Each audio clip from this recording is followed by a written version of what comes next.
All right. Here's Vinny. Oh, okay. You'll forgive me if I suck at this. Didn't get terribly much sleep. And it wasn't because I was worried about anything. It's because I was just so excited. Well, I've got this T-shirt here, the old one. The truth is coming. But now, the truth is here.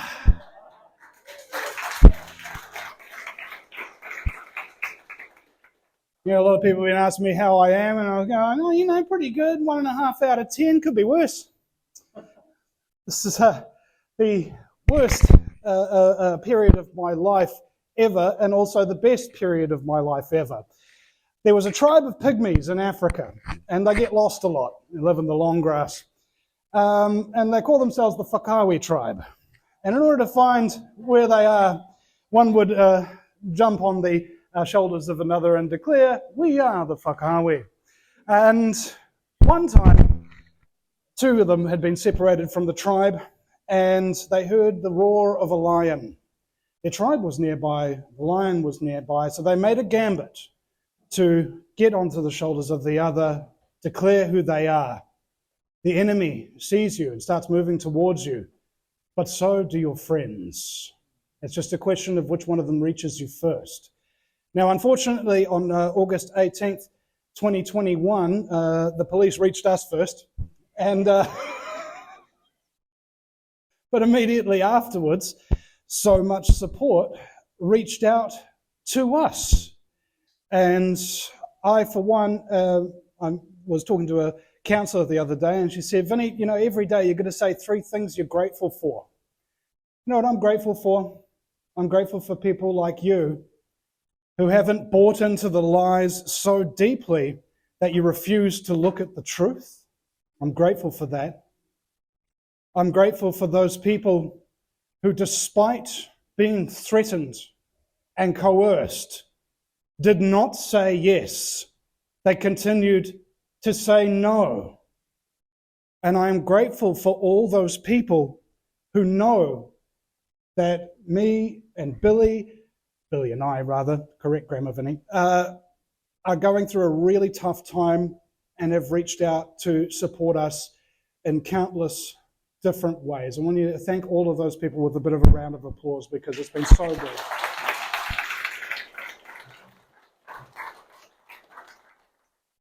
Before we went away to the protest when Auckland was locked down in level 4, Billy asked me, do you think we're going to get arrested, Vinny? I went, yep. So, well, why are we doing this then? Because there's an old saying, Billy, to expose a fascist, you have to make them act like it. And they did not disappoint. Instead of taking us to the Central Police Station, they took us to the remand prison. Instead of holding us for about 2 or 3 hours, they held us for 28 hours. When I came out, I felt like I'd been a prisoner in a Russian gulag. Came out and saw my wife and went to her, baby, you haven't aged a day. You're still as beautiful and supple as the day the state took my freedom. And Alina, my little mamushka, look how you've grown. And it was very traumatizing, though. I had several panic attacks in there. First day when I got home, I was in the kitchen making my wife her coffee, and I just started bawling, just crying, just holding myself up on the sink. And my wife was like, oh, baby, are you crying while you're making me coffee? And I went, the granules are so beautiful. You know, well, I was having these screaming and crying panic attacks in the cells, you know, and the cops comes up to me and I go, hey, bro, I've got a joke for you. You know the term big softy? Look at me. Look at the size of me. I'm equally as soft as I am big. And no truer statement has ever been made, you know. And at that time, me and Billy were on tour. We were doing all sorts of things. It was great. You know, I'd go in to get us some coffee. Can I have a long black for the tall white guy? and a flat white for the short Māori guy. And Billy's like, medium-sized Māori guy, medium-sized Māori guy. And it's been a long struggle getting this documentary underway. I remember the amount of people that we had on that Zoom call, all the amazingly talented contributors, Karina over there as well, one of them, and the pool of expertise, knowledge, and skills that really came into making this documentary.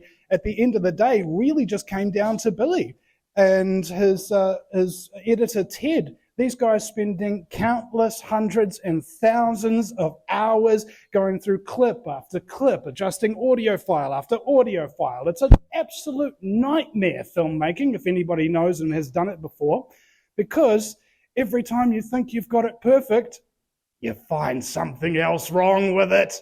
So this is the 800th version of the documentary we're going to be watching tonight. Every time we make it just that little bit better for you. And so those of you who are here tonight, I am very, very grateful for that. And I want to tell you a little bit about the documentary, because I'm sure the title, River of Lies, the New Zealand Scandemic and Investigative Documentary, leaves a lot to the imagination. What we've done here is the words of people can be used against them. If anybody's ever been busted by a cop, you understand that. You know, sorry, I don't answer questions. And these people who have told this narrative to the population go from saying one thing to completely another. And what's problematic about human memory is that it doesn't last 10 years or 5 or anything. Human memory is very, very short. So if you see Jacinda Ardern lying last year, the chances that you'll remember her lie and be able to catch her in it this year is far greatly reduced. But luckily, we have a documentary that has captured all of those clips, what you said before and what you're saying now and what you're doing since. What is important about that? Undeniability. Okay? Use their own words as weapons against them. You cannot defend against yourself, can you? They have given us the tools to defeat them. As in every war, it is the mistakes of your enemy that benefit you. And they have made a large amount of mistakes, but it's still a long way to go in order to convince the entirety of the population what was really done to them at that time. It is courage that is necessary now. People will call you names.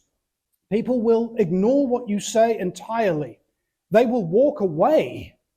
They will say bad things about you. They won't even allow you to come to your family gatherings. They have destroyed the very fabric of what it means to be human in such a short period of time that it just came as quite a shock.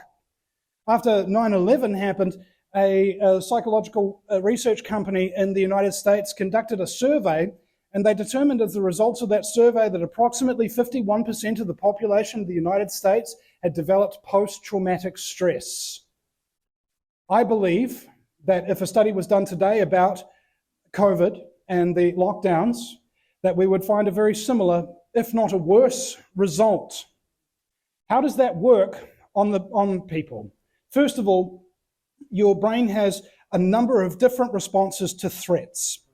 Fight, flight, freeze, submit, and attach, depending on the threat that you're facing. If a big threat comes at you and you're strong enough to fight it, you'll fight it. If a big threat comes at you, it's too big for you to face, you run from it. If it's too big for you to face and it's too fast for you to get away, you freeze. If it won't leave you alone after you freeze, you submit to it. You do what it wants. And if it tells you that that's not good enough either, you will attach yourself to it. You will devote yourself like a zealot. And now you understand what has happened to the minds of the people you love.